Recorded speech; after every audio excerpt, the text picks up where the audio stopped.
On the face of it, the budget presented by Finance Minister Nirmala Sitharaman on February 1 looks like an environment-friendly budget. For the first time, so many environmental terms have appeared in the budget speech, terms which are used currently by in environment discussions: net zero, energy transition, batteries, solar PVs, circular economy, climate change, forestry. Look, these terms find mention in the budget. It has not happened before. So many of terms finding has not happened before.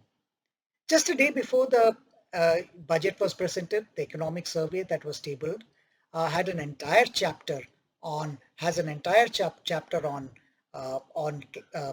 energy, on climate change and environment. This again, though it's happened before, is rather unique. In fact, in his preface, the principal scientific advisor to the Ministry of Finance writes that climate change is one of the leading risks to economic growth. This particular budget comes in a particular political and economic context. The political context is the state elections that are going to come in starting next few months and also into next year, and the national elections which are scheduled for 2024. The economic context is that world over, and so also in India, there is a feeling that the pandemic is now a thing of the past, and it's time to plan for economic growth post-pandemic.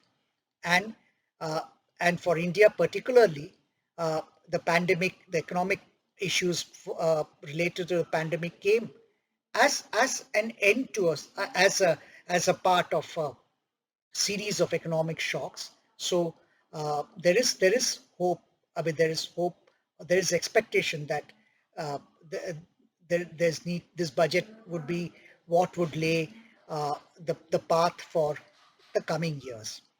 And in terms of coming years, with the talk about the Amrit Kal, which is the 100th anniversary of India's independence, the budget is supposedly looking at a next 25-year period. The economic intent of this budget is to use infrastructure growth as the vehicle to pull the economy forward. The aim being for the government to put public funds and also access resources through from the public and other sources, and make it available for public funded infrastructure growth, including growth in the clean energy sector, and this in turn would pull the economy, because this would attract private investment, and this would in turn generate growth in the economy and also growth in jobs. This is the logic this is the main logic that's used in this year's budget. And this is not the first time that such a logic has been used. It was earlier used by an earlier national NDA government, which was led by Prime Minister Atal Bihari Vajpayee at that point of time, and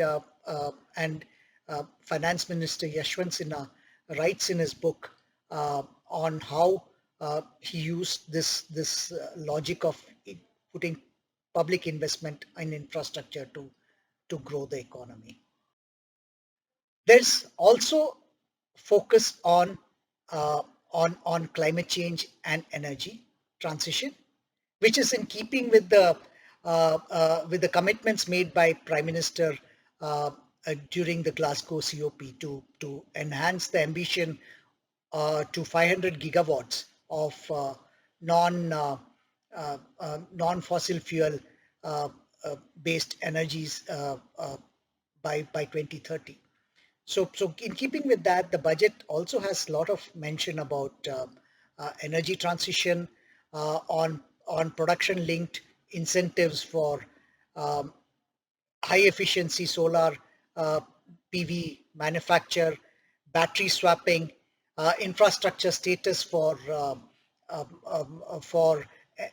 grid-based energy storage systems, circular economy, etc. So there is quite a lot of talk on energy transition. And here again, like in like for the other infrastructure, there is a talk about using green bonds to collect debt, to raise debt based funds for for for funding public funded infrastructure projects in energy transition, which in turn would attract private sector investment. And the logic, stated logic, is that this would lead to growth in jobs, etc. Now the question is, does all this talk about environment and all this green talk in the budget, does this make this budget a green budget? Now that is the question that we need to think about. Uh, as we have reported in Mongabay India, and as uh, uh, you know, many of these infrastructure projects can have environmental and social consequences, as we have noted about like projects which are under environmental controversy, train projects like the Silver Line in Kerala, or the bullet train project in Maharashtra and Gujarat, or roads leading to environmental issues like the expansion of national highway through the Molam National Park in Goa, or the road in Bandipur Tiger Reserve. So these are some of the environmental issues, which and environmental controversies, environmental conflicts that can grow more with this uh, focus on infrastructure-led growth.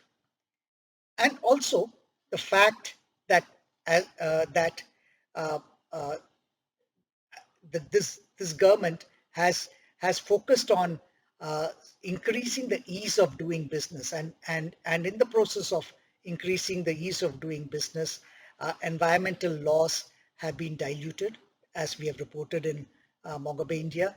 Environmental laws have been diluted, and the apprehension is that in this thrust to infrastructure growth, this trend uh, could increase. In fact, in the budget speech itself, there's mention of how the number of clearances required have been reduced, and how environmental clearances have been hastened in the past few years.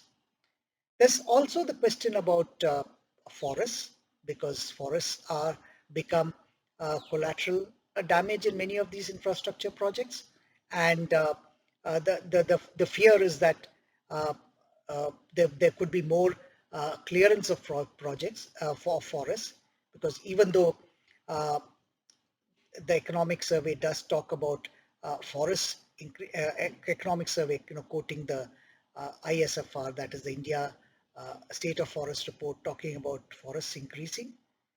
As we have analyzed in Mongabay India,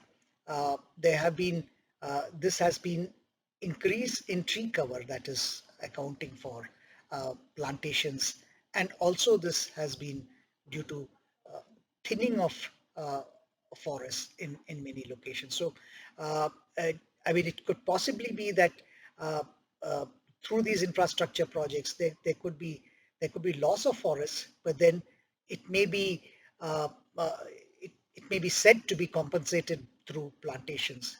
But as anybody in the environment sector knows, that the biodiversity of a natural forest cannot be replaced uh, by a plantation or a raised forest. Overall, despite the use of green language uh, in the budget, it could possibly be that the budget may not be as environment friendly as it is made to be. I mean, net could be an environmental uh, loss, uh, and need not necessarily be a net economic gain through the budget.